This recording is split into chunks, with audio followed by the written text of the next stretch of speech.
ही आसान तरीके से मैं आपको समझाने वाला हूँ।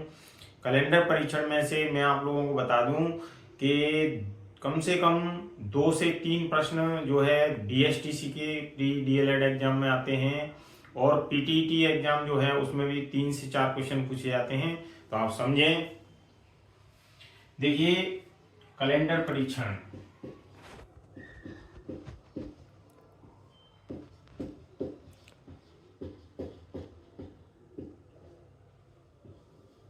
कैलेंडर परीक्षण में सबसे पहले मैं आप लोगों को बताना चाहूंगा कि जो माह होते हैं उन माह का जो फॉर्मूला है अक्सर कम हम लोग जो है इनका इस्तेमाल करते हैं।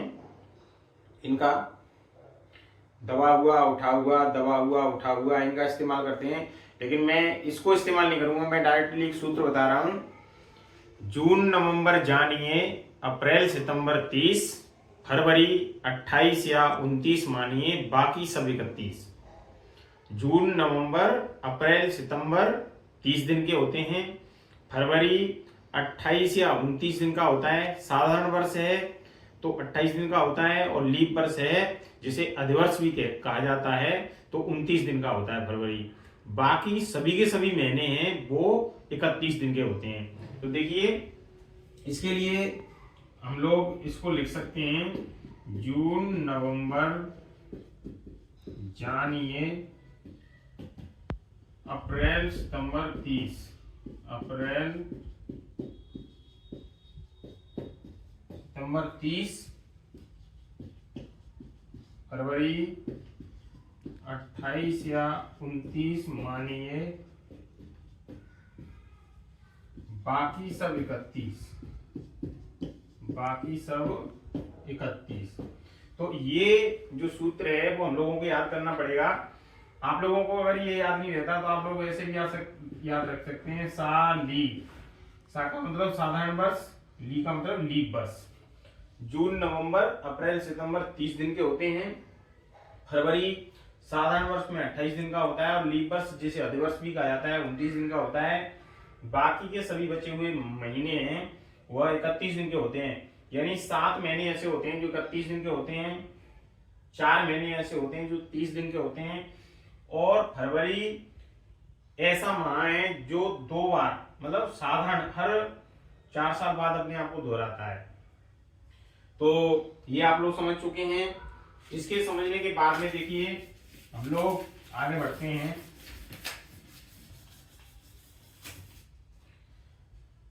हम लोग जैसे जनवरी,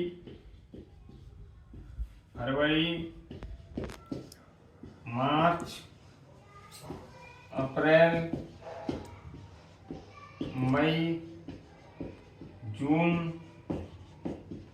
जुलाई, अगस्त, सितंबर, अक्टूबर, नवंबर और दिसंबर। तो जनवरी जो दिन होते हैं इसमें दिन, और ये है विषम दिन। विषम दिन, विषम दिन कैसे निकालते हैं?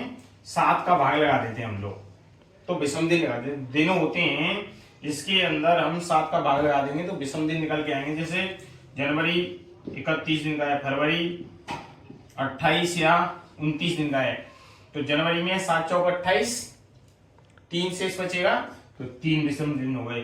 फरवरी में 7 का भाग लगाएंगे, कुछ भी नहीं बचेगा, एक बार 1 बचेगा। मार्च 31 दिन का होता है, 3।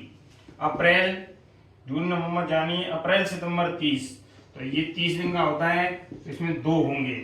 मई है तो ये भी 31 दिन का होगा, इसमें 3 विषम दिन होंगे। जून है ये भी 30 दिन का होता है, इसमें 2 दिन होंगे। और ये 31 दिन का होता है, इसमें 3 होंगे। अगस्त भी 31 दिन का होता है, इसमें भी 3 होंगे। सितंबर है वो 30 दिन का होता है तो 2 होंगे। अक्टूबर 31 दिन का होता है तो 3 होंगे। नवंबर 30 दिन का होता है तो 2 होंगे, और दिसंबर 31 दिन का होता है तो इसमें 3 होंगे। तो विषम दिनों की संख्या एक बार आप लोग अच्छे से दिखा दें। जनवरी में 31 दिन होते हैं। अगर मैं जैसे 31 है, इसमें मैं 7 का भाग लगा दूंगा, 7 चौक 28 कितने बचे? 3। तो जो 3 बचे हैं ये विषम दिन हैं। ऐसे ऐसे करके हम फरवरी में 28 से 29 में भाग लगाएंगे तो 01 विषम दिन आएंगे। मार्च में लगाएंगे 31 में भाग, किसका भाग लगाएंगे? 7 का, तो 3 शेष बचेगा। इस शेष जो बच रहा है वो विषम दिन है। तो ये हम लोगों को अच्छे से ध्यान में रखना है। और इसके बाद में जो है आगे बढ़ते हैं हम लोग। सबसे पहले हम लोगों को ये ध्यान रखना पड़ता है कि जब हम लोग कोई भी प्रश्न हल कर रहे हैं तो उसके संबंध में हमें पूरी नॉलेज है या नॉलेज नहीं है। नॉलेज होना बहुत जरूरी है इसके संबंध में। अब देखिए जैसे प्रश्न जो आता है वो अक्सर कर कैसे आता है। प्रश्न आया कि 1 जनवरी 2021 को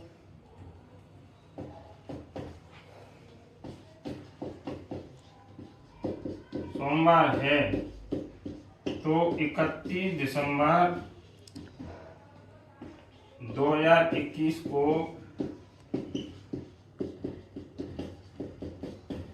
कौन सा वार होगा? ये एक प्रश्न है।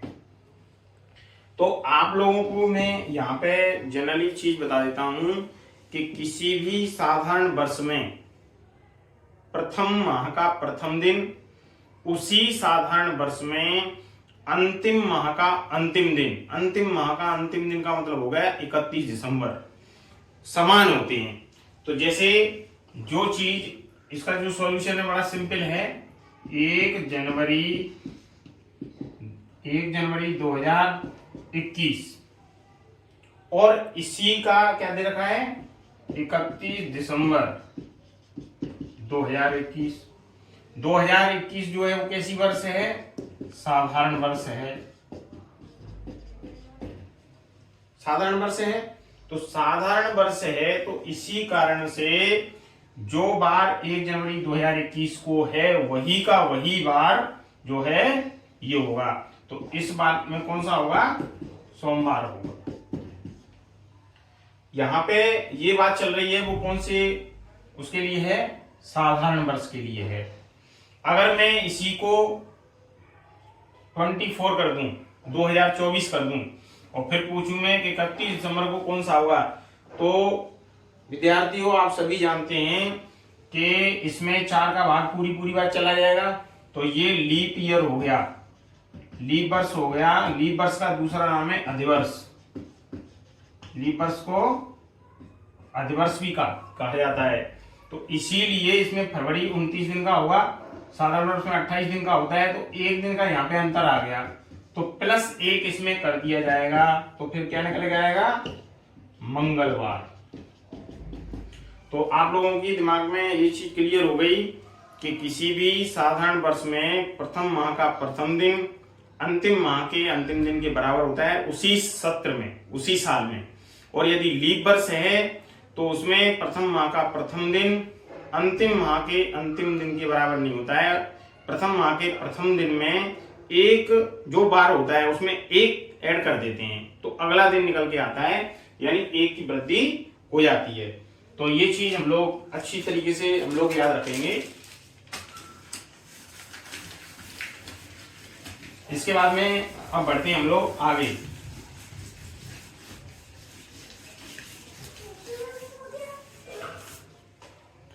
मैं इसमें कुछ प्रश्न हैं जैसे आप लोगों के बीच में बताना चाहूंगा कि 1 जनवरी क्वेश्चन है, 1 जनवरी 2004 कैसी है? लीप वर्ष है। तो 2004 को गुरुवार है, गुरुवार हो तो 3 अप्रैल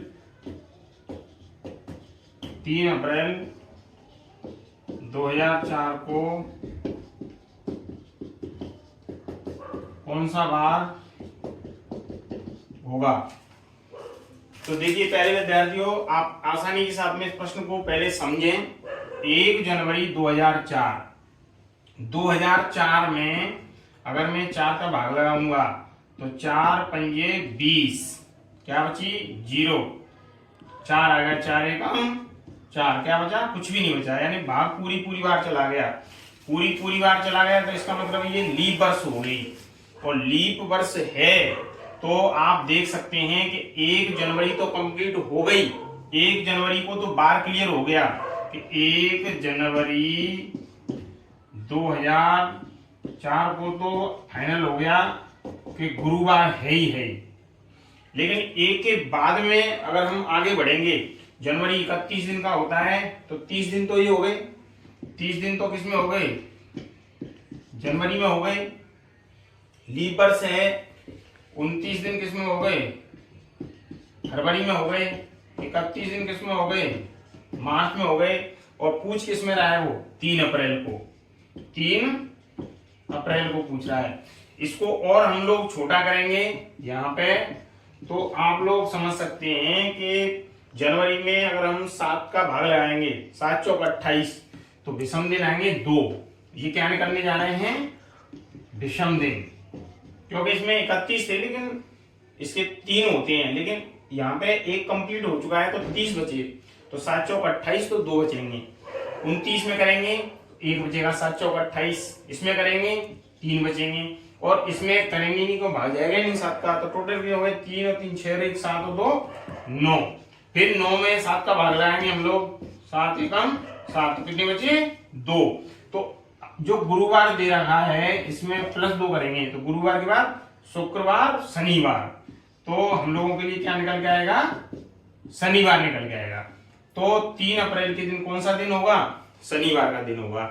तो इस प्रकार के जो प्रश्न हैं आप दिमाग में रखें कि जनवरी से लेकर के दिसंबर तक साधारण वर्ष या लीप वर्ष में जो दिन हैं वो तो समान होते हैं, बस केवल फरवरी में थोड़ा सा चेंज होता है 28 या 29 साधारण वर्ष और लीप वर्ष को लेकर के, तो उसमें आप लोग विभेद करके विषम दिन निकाल लें और बड़े आसानी के साथ इस प्रकार के प्रश्नों का जवाब आप लोग दे सकते हैं।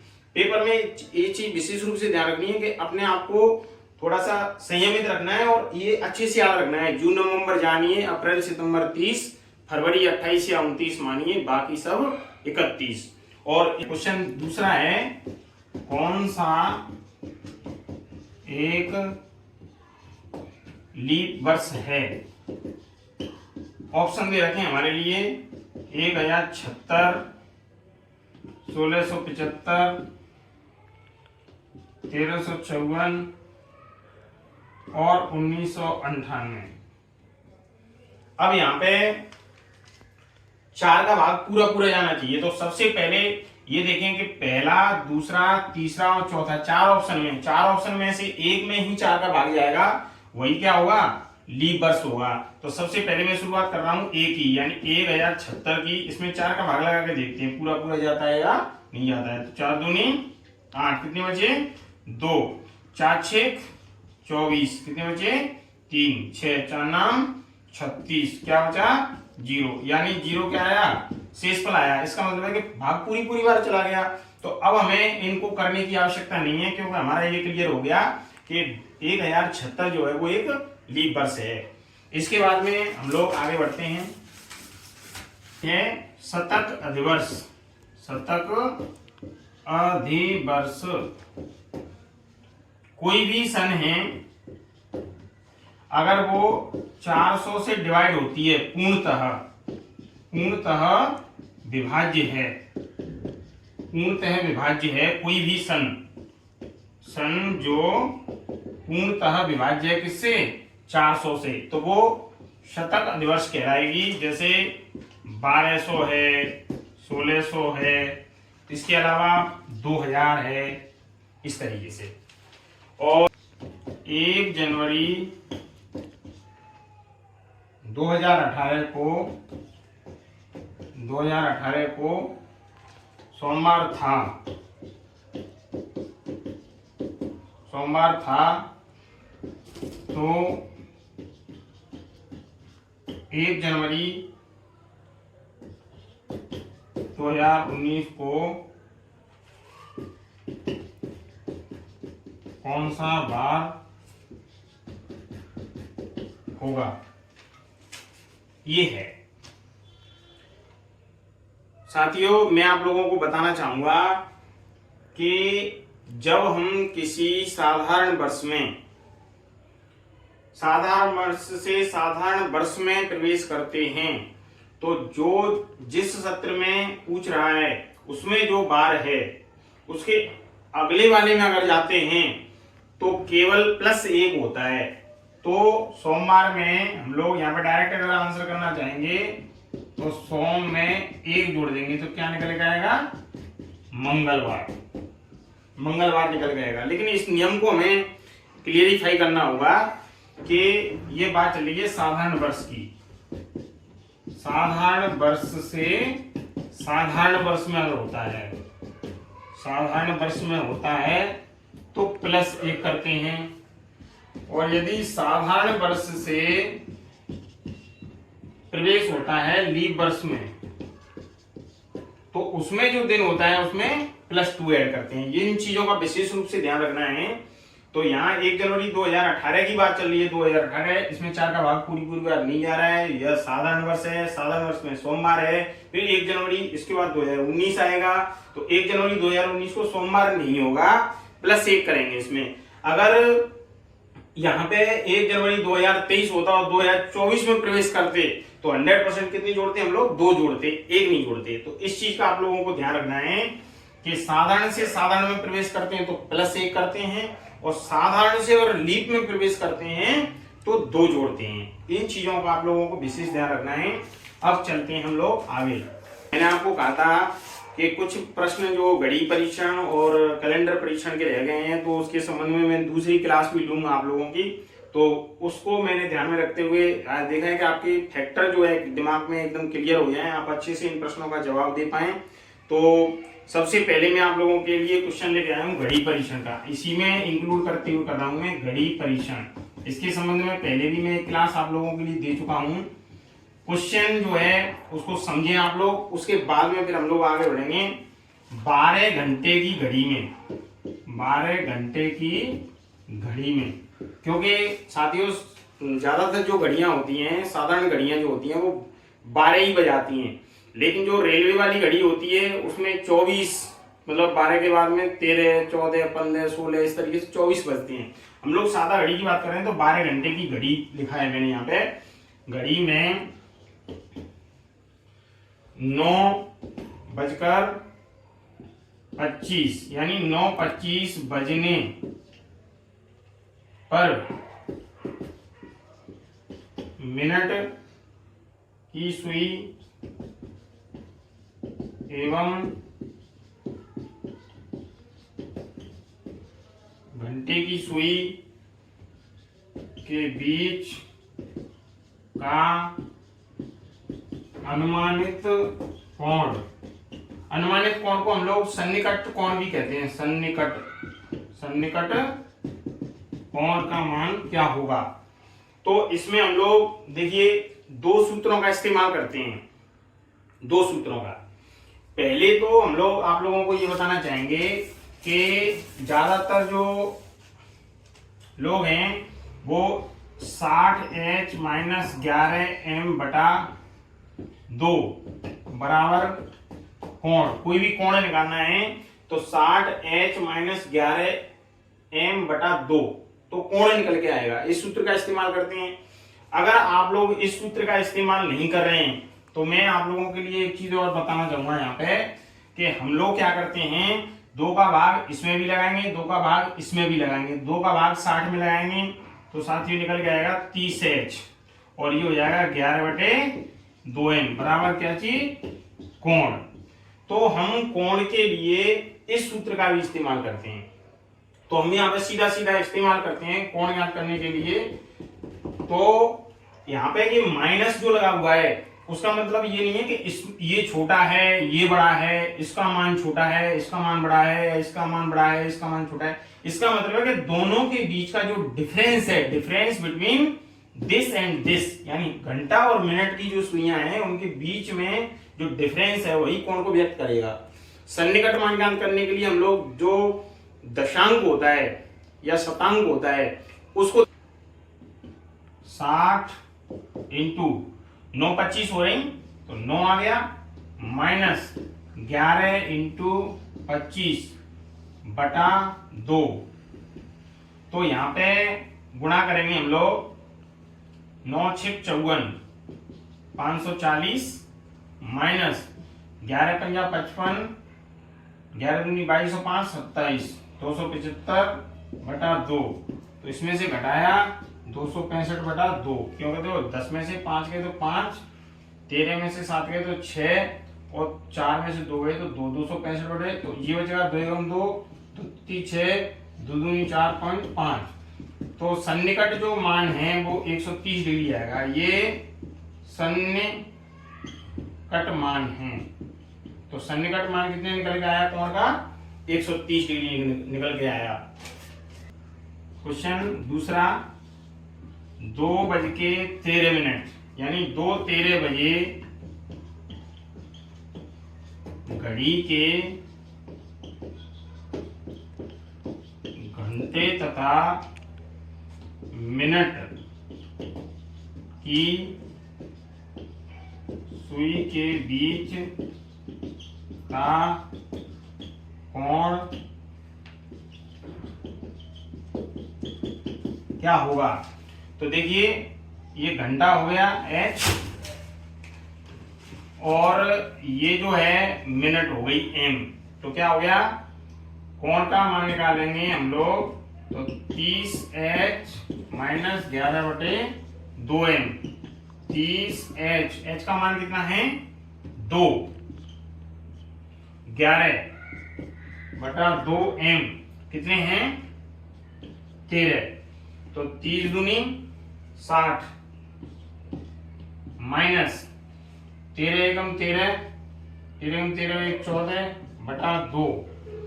2 का गुणा करेंगे इसमें 2 6 12 120 माइनस 143/2। तो बचेंगे इसमें 143 में से 120 घटा देंगे तो कितने निकल के आएंगे? 23। 23/2 का मतलब होता है 11.5 डिग्री। तो इसका जो कोण निकल के आया है वो है 11.5 डिग्री। मतलब यहाँ माइनस से मतलब नहीं होता है, माइनस से मतलब नहीं होता है, दोनों का डिफरेंस से मतलब होता है। तो इस तरीके के जो प्रश्न हैं वो आप लोगों के लिए पूछे जाते रहते हैं और आप लोगों को विशेष रूप से ये चीज याद रखनी है कि कोई भी प्रश्न है तो उसको हम लोग बड़े आसानी के साथ समझ सकते हैं। कितना भी बड़े से बड़ा प्रश्न आ जाए आप बड़े आसानी के साथ में इस सूत्र का इस्तेमाल करते हुए कोई भी कोण ज्ञात कर सकते हैं। इस सूत्र का इस्तेमाल कीजिए। और पहले मैंने जो दूसरा प्रश्न बताया था उस वाले सूत्र का इस्तेमाल करते हुए हम लोग निकाल सकते हैं। और इससे पहले वाली क्लास में भी मैंने बताया था, मैंने ये प्रश्न इस तरीके से प्रश्न बताया था आप लोगों के लिए कि 3 से 4 बजे के बीच घड़ी के घंटे तथा मिनट की सुई की जो है परस्पर एक दूसरे से कम मिलेंगी, समय ज्ञात करना था। तो मैंने ये बताया था कि छोटा वाला जो होता है उसको ले लेते हैं और 60/11 इंटू 3 मतलब बजकर बज गए 60/11। तो 3 बजकर 36 18 180/11। 11 का भाग जब हम लोग 180 में लगाते हैं तो 11 एकम 11 11 छिक्का 66 4 बजे 16 सही 4/11। तो 3 बजकर 16 सही 4/11 बजे घड़ी के घंटे तथा मिनट की सुइयां परस्पर एक दूसरे के साथ मिलेंगी। तो आप लोगों के लिए मैं कभी अभ्यास करवाऊंगा तो उसमें ये भी बताऊंगा कि घड़ी के घंटे और मिनट की सुइयां अतिव्यापन कब करती हैं, कितनी बार करती हैं, कैसे कैसे कोण बनाती हैं। आपको मैंने घड़ी के संबंध में और कैलेंडर के संबंध में जो प्रश्न बताए हैं मुझे उम्मीद है कि आप प्रयास करेंगे और किताबों के माध्यम से भी आप लोग पढ़ रहे होंगे तो आपको काफी मदद मिलेगी। और आगे मेरे चैनल से जुड़े रहने के लिए मैं चाहूंगा कि आप मेरे चैनल को सब्सक्राइब करें और ज़्यादा से ज़्यादा अपने ज़रूरतमंद विद्यार्थियों के लिए, साथियों के लिए भेजें। क्योंकि मेरा उद्देश्य पैसे कमाना नहीं है, मेरा उद्देश्य है कि मैं उन ज़रूरतमंद विद्यार्थियों के लिए एक जरिया बनूं जो दूर दराज के क्षेत्रों में, ग्रामीण क्षेत्रों में रह करके और पढ़ाई कर रहे हैं। तो विद्यार्थियों, आप मेरे चैनल को लाइक करें, सब्सक्राइब करें और प्यार दें, जिससे मुझे भी थोड़ा सा उत्साह मिले। और आप लोगों का प्यार और स्नेह मुझे मिलेगा तो निश्चित रूप से मैं और भी वीडियो बनाने के लिए प्रेरित होऊंगा। मैं आप लोगों के लिए वादा करता हूँ, जब तक आप लोगों के एग्जाम नहीं होंगे तब तक मैं इसी प्रकार से वीडियो बना करके आप लोगों की मदद करता रहूंगा। बहुत बहुत धन्यवाद। जय हिंद, जय भारत। अप्रैल को मतदान करो, 19 अप्रैल को मतदान करो।